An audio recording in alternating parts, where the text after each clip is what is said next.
یہ اللہ والوں کی شان ہے جو سانپوں کی بھاشا بھی جانتے ہیں اور سانپوں کو آرڈر بھی کرتے ہیں. اسی وقت میں اس نے حکم دیا گیا اور وہ جو سانپ ڈسا تھا وہ آیا, لایا گیا اور وہ آ کر پھن رکھا جہاں ڈنگا ڈسا تھا, اس نے زہر کو نکالا, سانپ مرا, بچی زندہ ہو جاتی ہے.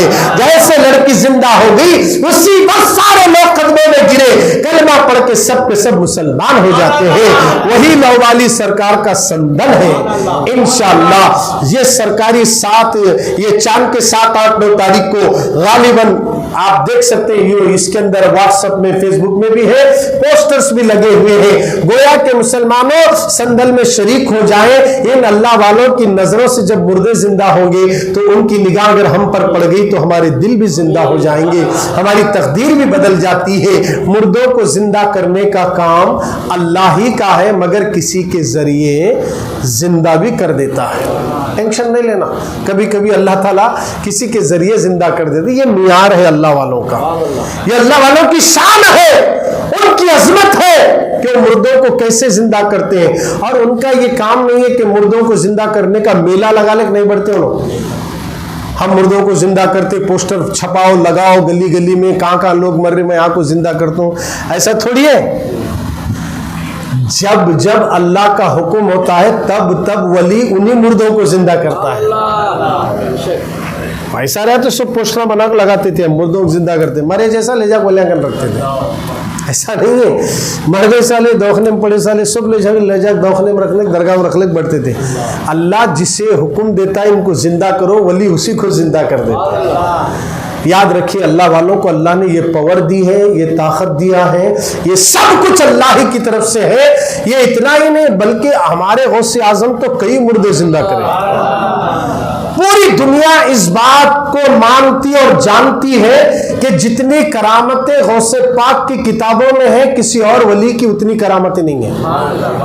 اور جتنے مردے غوث اعظم نے زندہ کیے کوئی ولی نے اتنے مردے زندہ نہیں کیے. یہ شان ہے ہمارے غوث پاک اور محبوب سبحانی کی. کیوں؟ اس کی وجہ کیا ہے؟ 5ویں صدی کے بہت بڑے ولی غوث اعظم ہیں. 5ویں صدی والے بالکل صرف حضور علیہ السلام کا زمانہ گزر کر 500 سال ہوا تھا. اب تو 1444 چل رہا, 1444 500 سال ہوا تھا. 5ویں صدی میں غوث اعظم تشریف لائے. اس وقت کے حالات بڑے خراب ہو چکے تھے پوری دنیا کے, تو اس وقت میں یہ کرامتیں دکھانا بھی ضروری تھا. تو ہمارے غوث اعظم نے کئی مردوں کو زندہ بھی کیا, حتیٰ کہ اسلام بھی بے بس و مجبور ہو کر پڑا ہوا تھا, اس کو بھی اٹھا کر چلائے. تو جب آواز آئی غیب سے محی الدین, دین کو زندہ کرنے والا عبد القادر جیلانی, دین کو زندگی بخشنے والے غوث اعظم ہیں. کئی مردے زندہ کرے. اسی طرح ہمارے آقا علیہ السلام حضرت جابر کے 2 بیٹوں کو زندہ کریں. اچھا وہ بھی کیسے؟ اپے اٹھ کو جا کے زندہ نہیں کرے بلکہ سرکار کو دعوت دیے تھے جابر. اب ان کے گھر میں تو دونوں مردے بچے پڑے تھے, آپ کو تو معلوم ہے واقعہ.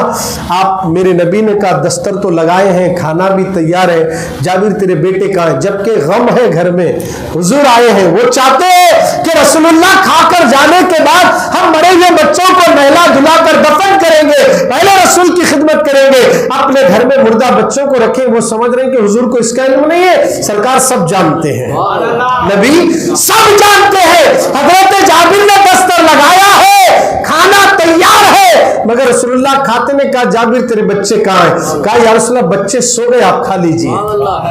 حضور نے کہا جاؤ ان بچوں سے کہو میں بلا رہا ہوں. کہا کہ یا رسول اللہ وہ تو گہری نیند میں سو گئے ہیں, آپ کھا لیجئے. میرے نبی نے کہا جاؤ جابر ان بچوں سے کہو کہ محمد بلا رہے ہیں. اب رسول اللہ کا حکم تھا, ٹائٹ کر دیے سرکار.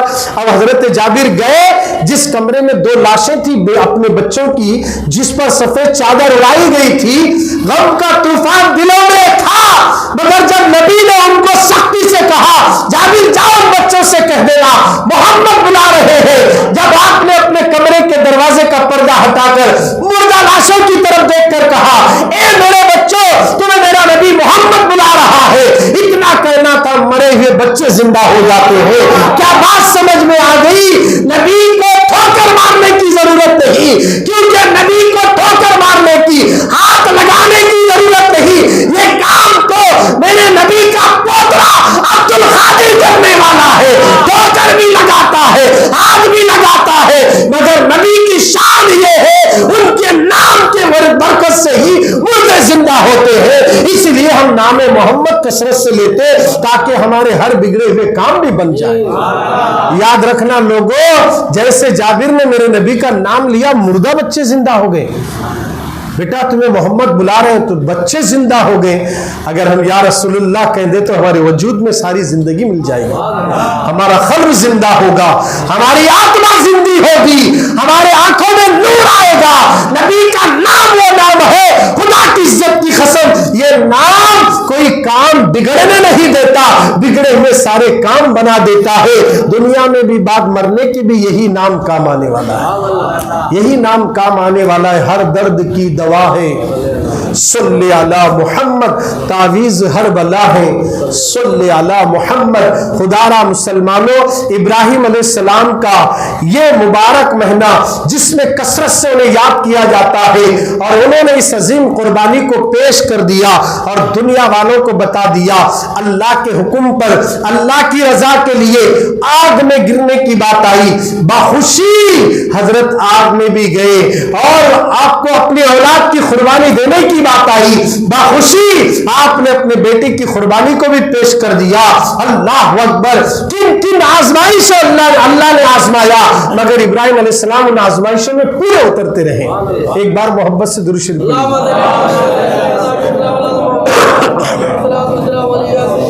اللہم صلی علی سیدنا مولانا محمد بارک وسلم، صلاۃ و سلام علیک یا رسول اللہ۔ آج کا فی زمانہ جو چل رہا ہے نا، ایک طرف لوگوں کو ایک کرنے کی بات کر رہے ہیں، دوسری طرف لوگوں کے دلوں کے ایمان کو کمزور کرنے والے بے شمار فرقے، چاہے وہ شیعہ ہو، وہ چاہے رافضی ہو، وہ چاہے قادیانی ہو، وہ چاہے اہل حدیث ہو، وہ چاہے تبلیغی ہو، یہ سارے فرقوں کو ہمارے اسلام میں اور خاص کر کے اہل سنت کے نزدیک خارج کر دیا گیا۔ جو ان کو فالو کرے گا وہ یہاں بھی برباد ہوگا، وہاں بھی برباد ہوگا، اور جو اہل سنت میں قائم و دائم رہ کر غوث و خواجہ کے پیچھے چلے گا وہ یہاں بھی کامیاب وہاں بھی کامیاب ہوگا۔ اللہ والوں سے دشمنی مت کرو۔ حضرت سید الابدال عبداللطیف لوبالی رحمۃ اللہ علیہ کا حال ہی میں افسندل ہے عید سے پہلے، تو آئیے، ایک جوگی تھا جو غیر مسلم تھا، مسلمان نہیں تھا، اپنے استاذ کی خدمت میں 30 سال تک رہا ہو۔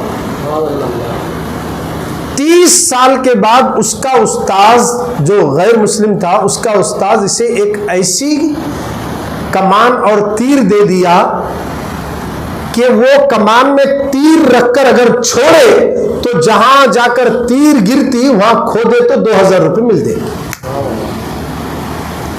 30 سال کے بعد ملی وہ، پھر وہاں سے نکال کر تیر چھوڑے، جہاں جہاں گری تیر وہاں جا کھودے تو 2000 ملتے۔ آپ کتنی جگہ مارتے جائیں گے اتنے پیسے ملیں گے۔ اس نے دیکھا کہ سید الابدال عبداللطیف لوبالی کی خانقاہ میں صبح سے شام تک لوگوں کا آنا جانا، کوئی خالی نہیں جا رہا، سب کو کھلا رہے۔ اللہ والوں کی شان دیکھو، خود بھوکے رہتے آنے والوں کو کھلاتے ہیں۔ یہ شان ہے سیدوں کی، آل رسول کی، اولیاء اکرام کی، کہ ان کے در پر لنگر رہتا ہے اور وہ کبھی مایوس ہو کر نہیں جاتا۔ تو اس جوگی نے حضرت کی صحبت میں کئی دن اختیار کیے۔ اس نے دیکھا کہ لوگ آتے ہیں، حالانکہ حضرت کوئی ٹیم بنائے نہیں، چندہ کرو چندہ اٹھاؤ، مگر کھلاتے ہیں، کسی کے آگے ہاتھ نہیں پھیلاتے ہیں، پتہ نہیں کہاں سے آتا، کون کھلانے والا ہے، یہاں عقل کو دخل نہیں دے سکتے، اللہ والوں کا معاملہ ہی الگ ہوتا ہے۔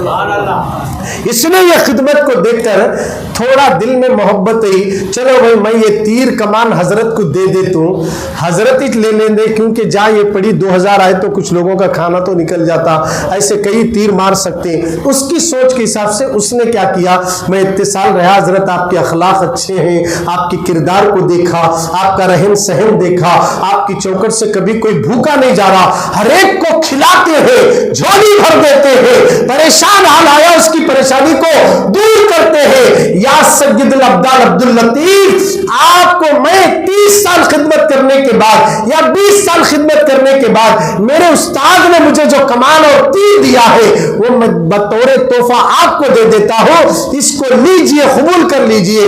حضرت اس کا دل توڑنا نہیں، یہ کہتے ہوئے تیر ہاتھ میں پکڑے، کمان پکڑے، بولے کیا تو سچ مچ یہ مجھے دے رہا ہے؟ ہاں میں آپ کو دے رہا ہوں۔ پھر پوچھے کیا تو نے سچ مچ مجھے دے رہا ہے؟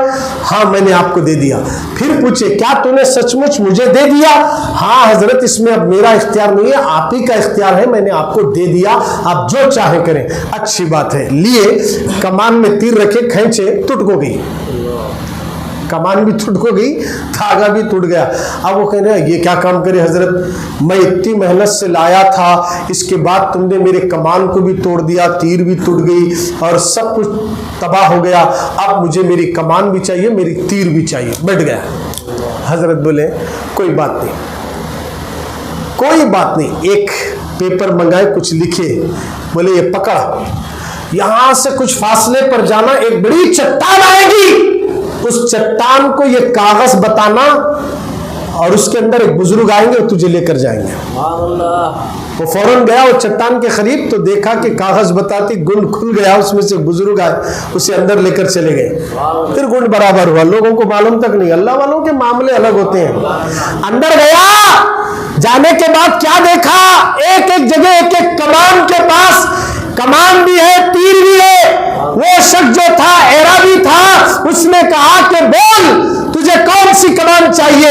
یہ تیر اور کمان جہاں گرتی ہے تیر، وہاں 2000 ملتے، اور یہ تیر کا کام ہے 20,000 دلاتی ہے، یہ تیر کا کام ہے 50,000 دلاتی ہے، یہ تیر کا کام ہے 1,00,000 دلاتی ہے، یہ لاکھوں کے تیر اور کمان ہے۔ لاوالی سرکار نے کہا ہے اب اس میں سے کون سی تیر اور کمان چاہیے، تجھے چن لینا ہوگا۔ ان کمانوں کو دیکھنے کے بعد، ان تیروں کو دیکھنے کے بعد اس جوگی نے کہا مجھے اب تیر نہیں چاہیے، مجھے سید الابدال عبداللطیف لاوالی چاہیے، مجھے واپس ان کے پاس لوٹا دیا جائے۔ فوراً جب دروازہ کھلا، باہر آیا گن سے، فوراً سرکار کے قدموں میں گرا، حضور مجھے معاف کر دیجئے، کلمہ پڑھا کے مسلمان بنا دیجئے۔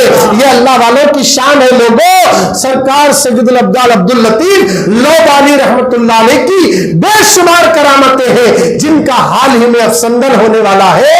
عید سے پہلے آپ بھی ان کی زیارت کر کے دیکھیے۔ جو سانپ کا میں نے واقعہ بتایا، آج بھی حضرت کے 35 جانب مٹی ہے۔ اگر آپ کے گھروں میں یا کھیت میں یا دکانوں میں یا مکانوں میں سانپوں کا آنا جانا رہتا ہے اور مارے تو بھی دوسرا سانپ آتا ہے، اس طرح اگر دلوں میں خوف ہے، وہاں سے وہ مٹی لا کر آپ جہاں سانپ آنے کا ڈاؤٹ ہے اس طرف وہ مٹی کو ڈال دے، سانپوں کا آنا بھی بند ہو جائے گا۔ آج بھی یہ زندہ کرامت ہے حضرت کی۔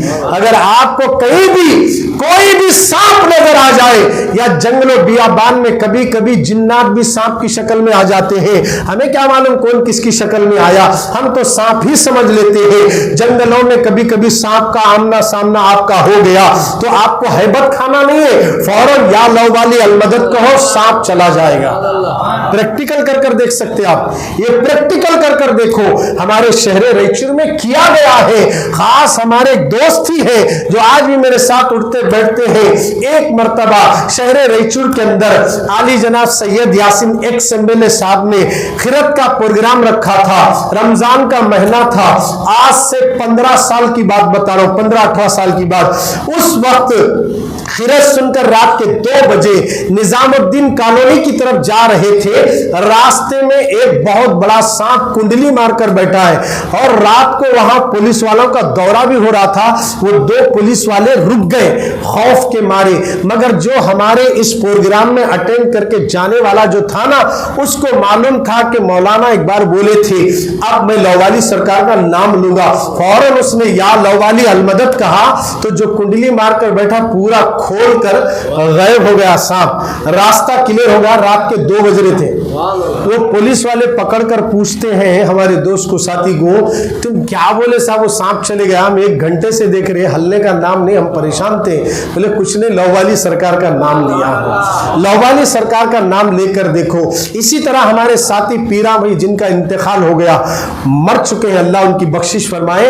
ان ایک مرتبہ شعبان کے مہینے میں رات کو وہ قبرستان میں مرحومین کو اصالے ثواب کرنے کے لیے گئے. جیسے قبرستان میں شمشا عالم بابا قبرستان میں ادھر سامنے کے حصے میں ناک سانپ ایک دم پھن پھیلا کر سامنے آ کر کھڑا ہو گیا, اس آواز کے ساتھ ٹھہر گیا. رات کا معاملہ تھا, اندھیرا تھا, فوراً ان کی زبان سے کچھ بھی نہیں یا لووالی کہے, فوراً سانپ غائب ہو گیا. تو گویا کیا بات سمجھ میں آ گئی, اگر جان کی امان چاہتے ہو اللہ والوں سے محبت کرو. ان کے ناموں میں جب یہ پاور ہے, ارے غلاموں کے ناموں میں یہ پاور ہے تو میرے آقا کے نام میں کتنا پاور ہوگا. خدا مسلمانوں, اللہ والوں کی چوکٹ کو کبھی مت چھوڑنا, اللہ والوں سے دوستی کرو, اولیاء اکرام سے جڑے رہو, ان سے محبت کرو. اللہ والے ہیں یہ, اللہ والے, بے شک اللہ والے یہاں بھی ہمیں نہیں بھولیں گے, قیامت کے میدان میں بھی ہمیں یاد کریں گے. سید الابدال عبد اللطیف لووالی رحمت اللہ علیہ کے چاہنے والوں, اب یہ مہینہ جو چل رہا ہے یہ بڑی برکتوں والا مہینہ ہے. ہم دیکھ رہے ہیں جیسے یہ چاند نظر آ گیا, 10 دن جو ہے نا بڑی مبارک والے دن ہیں, بڑی برکت والی راتیں ہیں, مگر مسلمانوں کو اس کے بارے میں تھوڑا بھی احساس نہیں ہے. ایسی برکت والے دن میں بھی فجر کی نماز چھوڑ رہے ہیں.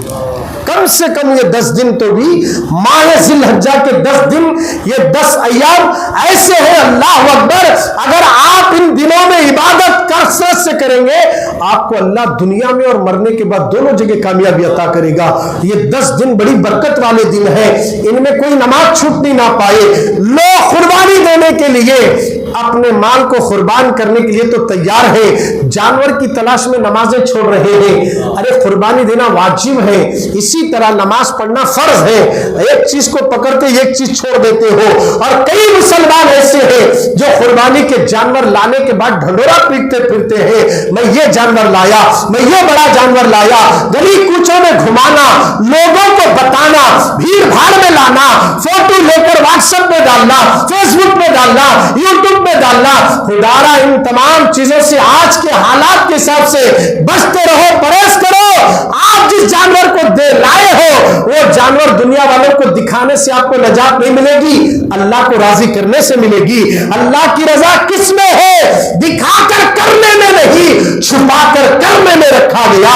تو جو جانور لائے ہو اس کو ذبح کرتے وقت کا منظر ویڈیو بنانا, اس کی فوٹو لے کر واٹس ایپ اور یوٹیوب میں گروپوں میں ڈالنا, اس سے پرہیز کرو. یہ حرکت کبھی مت کرنا. اور خاص کر کے جس دن قربانی کا دن ہوگا یعنی آنے والی جمعرات کو, آپ اس دن صاف صفائی کا بھی خیال رکھیں, صاف صفائی کا خیال رکھیں. جتنے بھی جس گھروں میں جانور ذبح ہوں گے آپ کو منسپالٹی والوں کا نمبر بھی دیا جائے گا, آپ فوراً انہیں فون کریں, وہ آ کر وہ ساری غلاظت کو لے کر چلے جائیں گے. اور جتنے بھی وہاں جتنے بھی فضلہ چیزیں ہوگی وہ سب انہی کے ڈبے میں ڈال دو, اٹھائے لے جا کر نالے میں پھینکے, راستے میں پھینکے, سڑک کے کنارے پھینکے. یاد رکھو مسلمانوں, میرے نبی نے کہا اسلام بھی پاک ہے, دین بھی پاک ہے, نبی بھی پاک ہے, اللہ بھی پاک ہے. اور رہنے والے مسلمانوں, آدھا ایمان جو مسلمانوں کا ہے وہ جو ہے طہارت, جو پاک صافی کی تعلیم دیا گیا. ہمیں چاہیے کہ اپنے گلی کوچوں کو بھی پاک رکھے, اپنے گھروں کو بھی پاک صاف رکھے. آج ہم لوگ ہیں کہ ایسی ایسی حرکتیں کرتے, کوئی دیکھے یا نہ دیکھے جلدی لے جا, جلدی لے جا, وہاں نالے میں پھینک کرا. ایسی حرکت کبھی مت کرنا. کسی کے دلوں کو تکلیف مت دو, کسی کے دلوں کو ٹھیس مت پہنچاؤ. نوٹڈ ہونے والے کام مت کرو, لوگوں کی نظروں میں آنے والے کام مت کرو. اللہ کو راضی کرنا ہے تو اپنے جانوروں کی قربانی دینے کے بعد صاف صفائی کا خیال رکھیں, اور صاف صفائی کا خیال رکھیں. ہر طریقے سے جتنا فضلہ نکلتا ہے وہ آپ اپنے گھر کے سامنے نالے میں یا کہیں بڑا نالا ہو وہاں مت ڈالیں. اس سے کئی سال پہلے ہم نے دیکھا موتی مسجد عابد ہوٹل کے پیچھے جو نالا ہے نا, کئی لوگ لا کر وہاں ایسا ڈال دیے تھے, کتنا خراب دکھ رہا تھا, اندازہ لگائی. اس طریقے کی اگر حرکت کریں گے تو دنیا والے کیا کہیں گے. مسلمانوں کا یہی طریقہ ہے, ہم کسی کو تکلیف دینے والے نہیں ہیں. ہمارا مذہب کسی کو ٹھیس پہنچانے کا نام نہیں ہے. مسلمانوں گوشت بھی قربانی کا جو ہے نا, اکثر لوگ کیا کرتے بھائی غیر مسلموں کے گھر بھی پہنچا دیتے ہیں. قربانی کا گوشت اور عقیقہ کا گوشت دونوں کے بھی مسئلے مسائل ہیں. آپ کو سمجھ میں نہیں آ رہا تو سنڈے کے دن اجتماع میں آئیے, آپ کو اتوار کے دن ساری باتیں بتائی جائے گی. سوال کرو مچھیاں کاٹنا نہیں کاٹنا, ناخن نکالنا نہیں نکالنا, قربانی دینے والوں کے مسائل کیا ہے, نہیں دینے والوں کے مسائل کیا ہے, ہمیں کچھ پتا نہیں ہے. بس ہم اپنے دل میں جو آیا وہ کرنے جاتے ہیں. خدارا مسلمانوں علم حاصل کرو, مسائل سیکھو, انشاءاللہ اس سے ہمارا ہی فائدہ ہوگا. جب ہم سیکھیں گے مسائل تو دوسروں کو بولنے والے بنیں گے.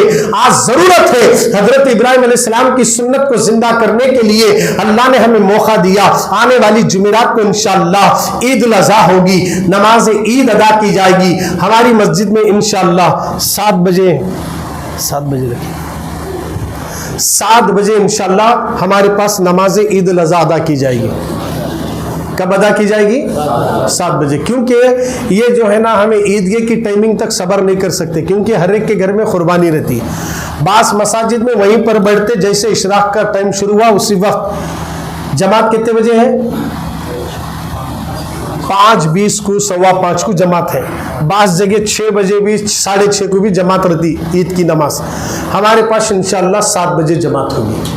ابھی سے آپ کو بتایا جا رہا ہے, آپ اسے وائرل کیجئے, لوگوں کو بھی دعوت دیجئے. 7 بجے انشاءاللہ عید الاضحیٰ کی نماز ادا کی جائے گی, کیونکہ اس کے بعد جمعہ جو آئیں گا عید کے بعد آنے والا ہے.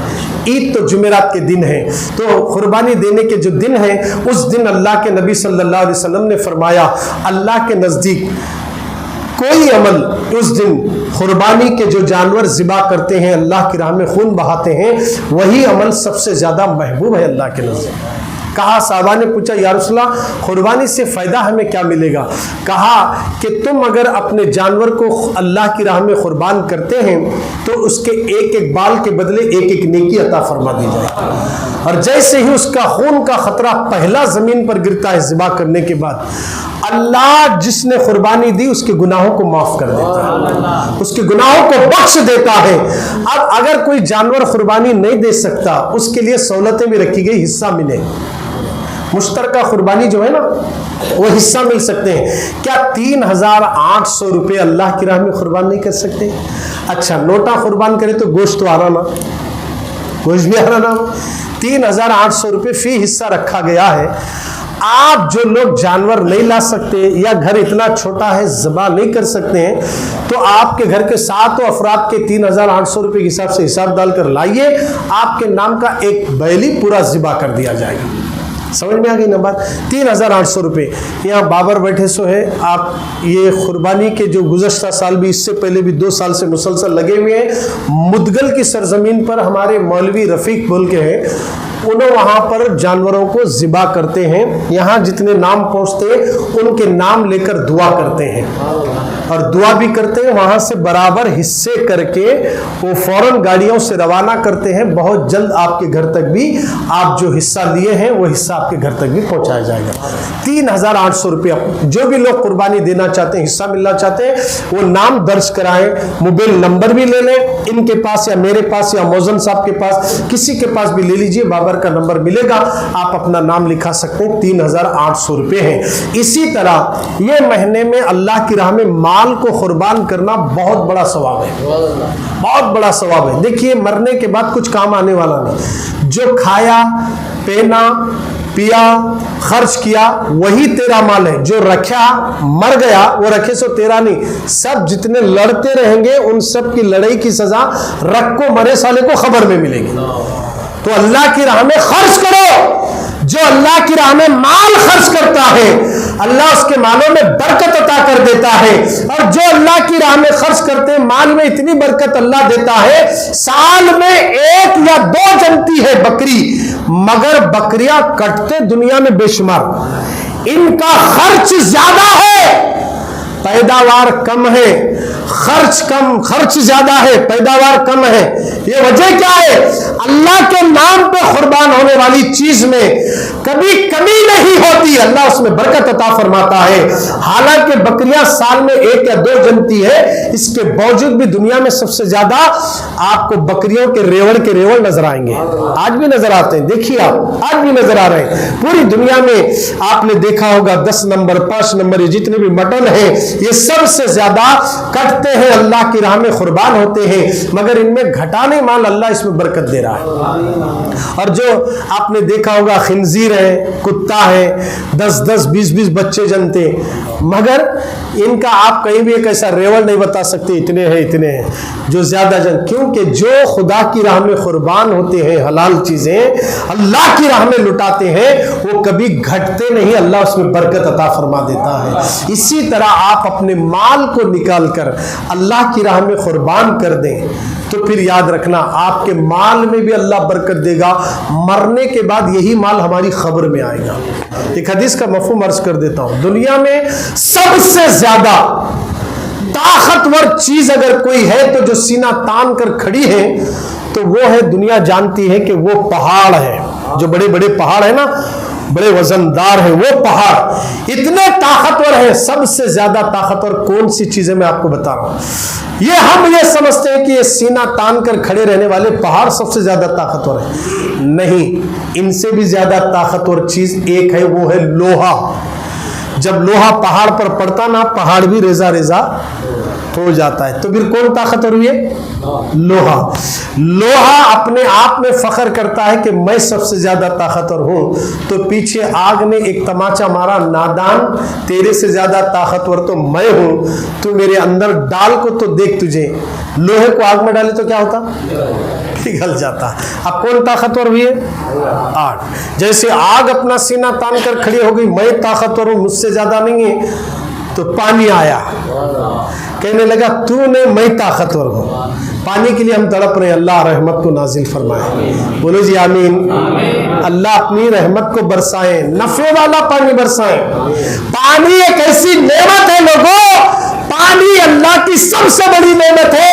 انسانوں کو بھی ضرورت ہے، جانوروں کو بھی ضرورت ہے، درختوں کو بھی ضرورت ہے، اور اس کے ساتھ جتنی بھی سبزیاں، ٹماٹر ہو، کوتمیر ہو، پودینہ ہو، آلو ہو، بیگن ہو، مرچی ہو، کدو ہو، تربوز ہو، کلنگڑا ہو، سپوٹا ہو، سیب ہو، انار ہو، جتنی نعمتیں درختوں سے ملتی ہے ان سب کے لیے پانی چاہیے. پانی اللہ کی سب سے بڑی نعمت ہے، اور پانی کی قدر کرو.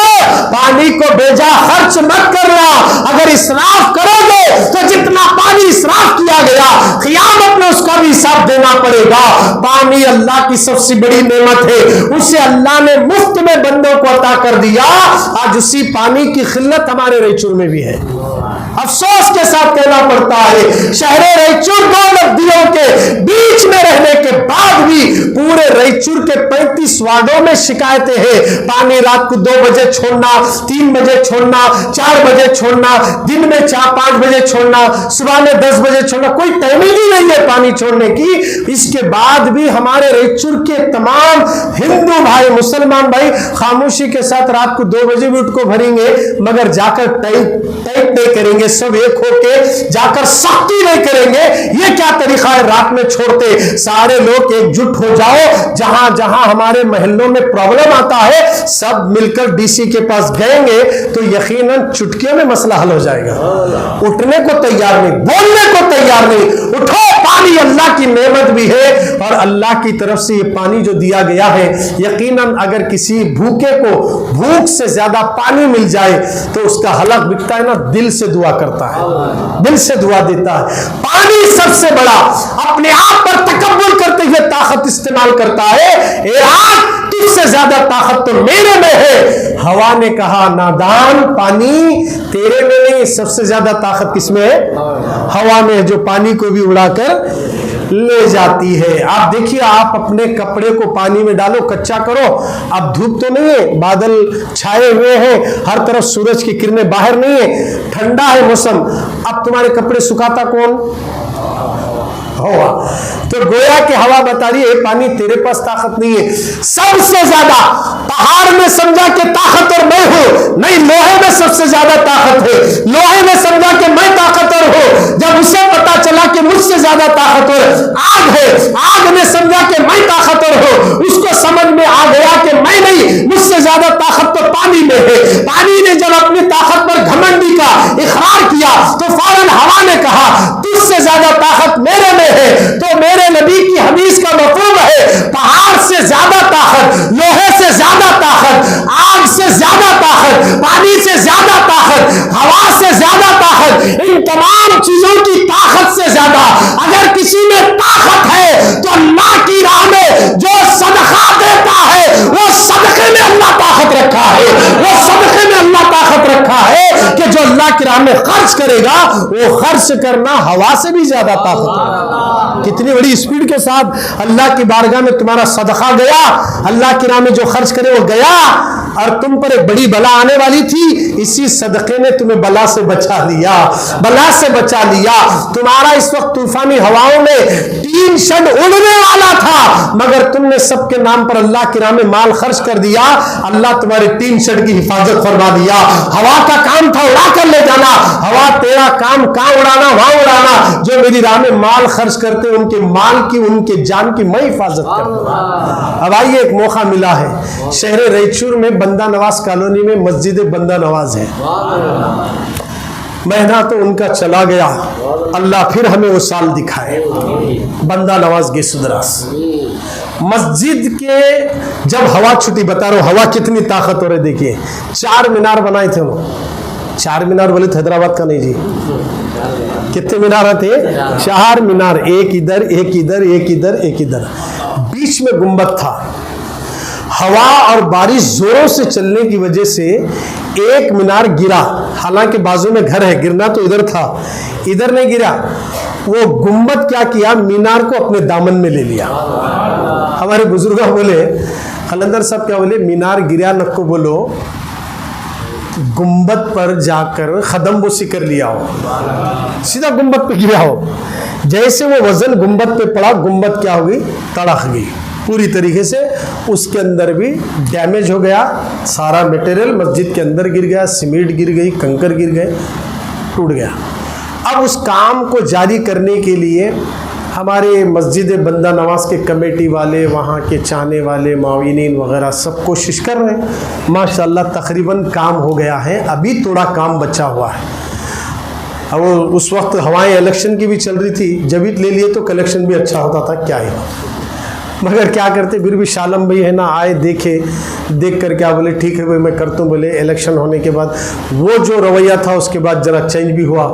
پھر بولے کرو بھائی کیا, تو بھی بولے تھے ایک اچھی سی رقم دی ہے, صدر صاحب بھی بیٹھے ہیں آ کر, احمد بھائی, پھر بھی انہوں نے ایک اچھی رقم دی ہے. اس کے باوجود بھی کچھ رقم کی ضرورت پڑی ہے, وہ ہماری مسجد بی بی حلیمہ میں آئے ہیں چندے کے سلسلے میں. اب آپ لوگوں کی ہماری ذمہ داری ہے کہ جاتے جاتے یہ جو ایام 10 جو برکت والے چل رہے نا, زیادہ سے زیادہ چندہ دے تاکہ اللہ کی طرف سے برکت مل جائے, زیادہ سے زیادہ. یہ ہمارے شہر ریچور کی بات بتا رہا ہوں میں, یہ گنبد کا کام چل رہا ہے. اب تو اتنا شاندار بنا ہے, آپ جا کر دیکھ سکتے ہیں, تقریباً کام ہو گیا ہے, تھوڑا بہت کام بھی بچا ہوا ہے. آپ زیادہ سے زیادہ اللہ کی راہ میں اپنے مال کی قربانی دیں, اور ساتھ ہی ساتھ جو آپ کے سامنے تھیلی آتی اس میں کم سے کم 10 روپے تو ڈالو. پنکھا لگائے تمہارے واسطے, جانماز بچھائے تمہارے واسطے, پانی بھی رکھے تمہارے واسطے. پانی کے 2-3 روپے لو, پنکھے کے 3 روپے, یہاں صاف صفائی کے 9-10 سیٹ پکڑ کو چلو, 10 سیٹ ڈالو, جان دے اللہ کے نام. ایسے تو نہیں ہمارے اتنا, کیا بات کرے مولانا, اللہ کی راہ میں 10,000 دیے تو بھی کم ہے. ایسے بھی لوگ 100 بھی ڈالتے, 500 بھی ڈالتے ہیں. آپ مسجد کا بھی خیال رکھیں, وہاں باہر کھڑے رہنے والے چندہ جو مانگ رہے ہیں ان کا بھی خیال کریں, تاکہ یہ مسجد بی بی حلیمہ کے مصلیوں کے لیے مسجد بندہ نواز میں بھی دعا کر سکیں. اللہ کے حضور دعا ہے کہ پروردگار